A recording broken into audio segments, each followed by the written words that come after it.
লক্ষ টাকায় খাট কেনা যায়, ঘুম কেনা যায়, যায় কি বলো?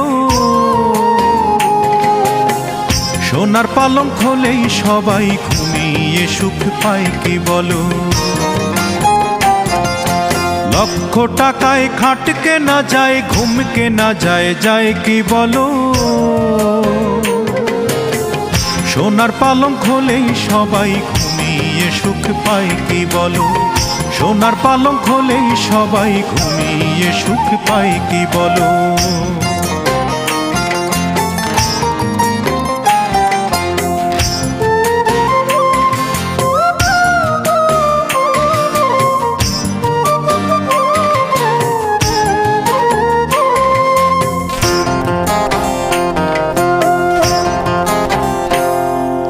ফুল কেনা যায়, যায় না তবে ফুলের প্রীতি কেনা।